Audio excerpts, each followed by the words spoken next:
селе Ржавчик, что в Кемеровской области, жизнь текла своим чередом. Шахтеры, занятые трудным и опасным делом, нехотя покидали свои уютные дома, чтобы отправиться на смену, где каждый день подразумевал риск, мужество и иногда неимоверную радость от удачно выполненной работы.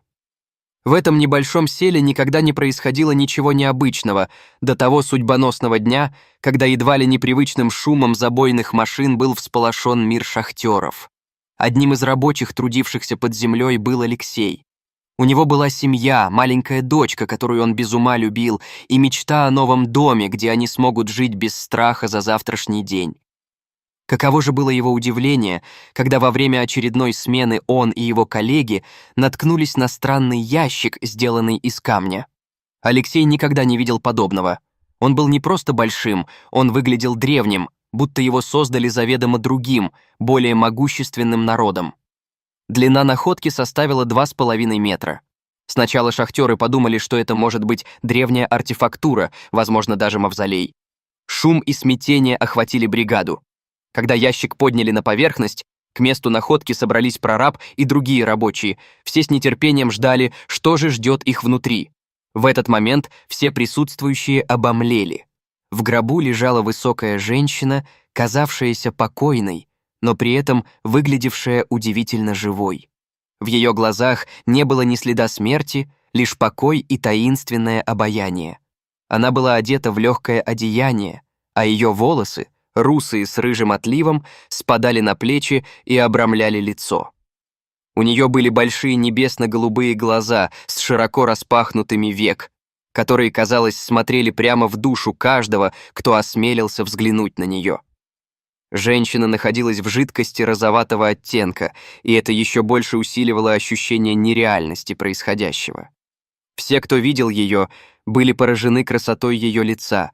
Хватило 1 секунды, чтобы понять, что это великолепие было чем-то совершенно особенным. Шахтеры смущались и искали объяснения, но как можно объяснить то, что не вписывалось в привычный порядок вещей? Прошло 15 часов, и находка привлекла внимание практически всех жителей села. Каждый из них хотел хоть на мгновение заглянуть в гроб и увидеть это чудо. Странная женщина стала центром внимания.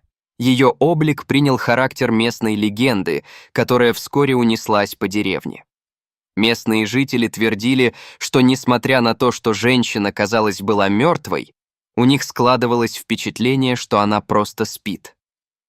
«Она красива, будто сошла с картины», — шептали между собой соседи, а пожилые женщины вспоминали о сказаниях местных предков, в которых упоминались духи и души, говорящие о жизни после смерти.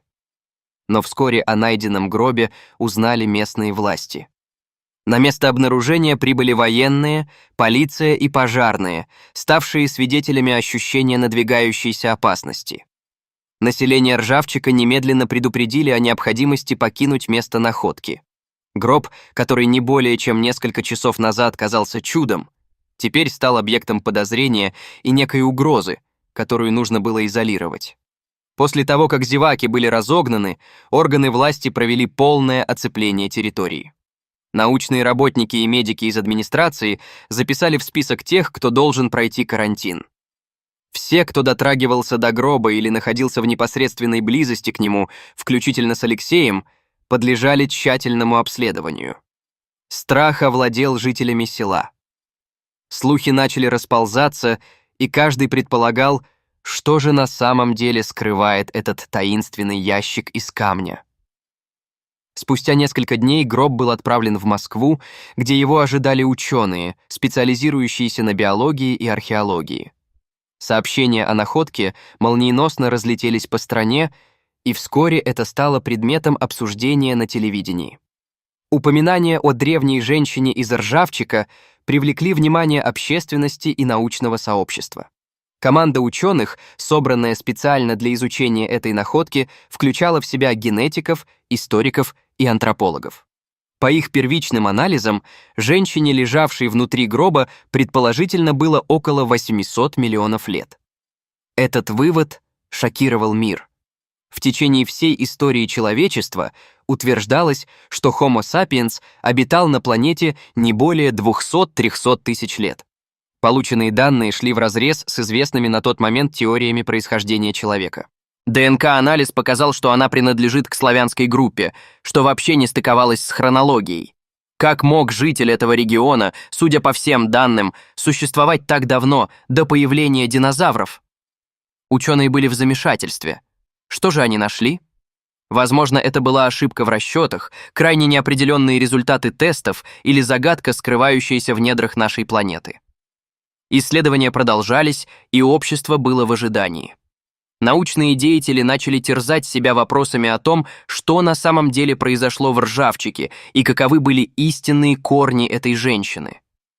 Тем временем в селе царил смятение, и страх перед неизвестным вновь охватил сердца людей. Алексей, один из тех, кто первым нашел гроб, догадался, что, скорее всего, он не единственный здесь, кому это казалось таким странным. В связи с болезненными переживаниями и обстановкой жители начали терять надежду на нормальную жизнь, и только крепкая дружба и единство села помогали находить выход из стрессовых ситуаций. Срываясь с цепей слухи о древней женщине, люди обсуждали различные теории. Может быть, она спит, ожидая, когда придет ее время? Или она неча обещапей? Она нечто большее, чем просто человек. Может быть, она стала жертвой какой-то древней магии? Пересказывали в своих домах, пытались найти объяснение странному явлению и находя успокоение в рассказах предков. Как только кто-то начинал рассказывать о таинственном происшествии, восхищение и страх в сочетании с другими эмоциями возбуждали интерес. Но при этом все чувствовали и страх гнева незримого существа, которое, как им казалось, глядело на них из темноты времени. Ученые в Москве работали, не покладая рук. В их лабораториях проводились сложные эксперименты и тесты, чтобы выяснить, возможно, найдут объяснение огромной временной пропасти между предположительным возрастом женщины и историей Земли. Они были единственными, кто, казалось, занимался более глубокими аналитическими исследованиями. Их консилиум обсуждал все, от генетической природы находки до возможных социальных следствий, которые могут повлечь за собой раскрытие истинной истории этой древней женщины. Производимые тесты показывали, что, судя по всему, у нее не было никаких заболеваний, которые могли бы объяснить странное состояние ее тела.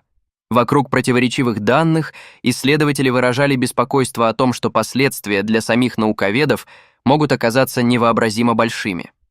Научное сообщество волновали вопросы о том, что они могли бы узнать, основываясь на этом открытии, потому что находка угрожала устоявшимся теоретическим основам их профессии. Между тем, в Ржавчике жизнь продолжала течь в своем привычном темпе. Но в селах и городах начали распространяться слухи, сравнявшие историю Ржавчика с заметными шедеврами искусства и культуры. Женщина из Ржавчика стала вызывать интерес не только ученых, но и обычных любителей приключений, которые начали стягиваться к месту находки, ожидая, что это может принести им богатство или известность. Недалеко от села власти были вынуждены принимать дополнительные меры, чтобы сдержать поток людей, желающих увидеть находку своими глазами. Они развернули информационные щиты, на которых были написаны предупреждения о том, что проход на место находки полностью закрыт. Укрепили охрану и выставили посты, чтобы контролировать поток тех, кто решил вторгнуться на запрещенную территорию. Алексей нервно прислушивался к темам обсуждений. Какой импульс мы дали этой находке? Стали ли мы частью чего-то большего, чем можно было бы представить? Глядя на непроглядные темные горизонты, он чувствовал, как зреет в нем недовольство, гнев. Но что бы это ни было, он знал, это все изменит, это станет началом новой эры. В тот ненастный день, когда о находке узнали в стране, началась совершенно новая глава не только в истории Ржавчика, но и всего человечества. Тайны, таящиеся в гробе, оставили след не только в науке, но и в сознании простых людей, верящих в магию, силу и величие истории. Эта загадка, которая родилась в шахтерском краю, не просто окутала село легендами, но, возможно, стала основой глубоких исследований и размышлений о человечестве с новой перспективы. Как бы там ни было, Пока ученые мучились вопросами и теоретизировали о том, что нашли в ржавчике, жизнь продолжала течь, меняясь, трансформируясь и наполняясь новыми значениями, как это происходит каждый раз, когда человечество сталкивается с чем-то, что вырывается за пределы времени и пространства. Дорогие зрители, если вам понравилась эта история, то ставьте лайк и подписывайтесь на наш канал. До свидания.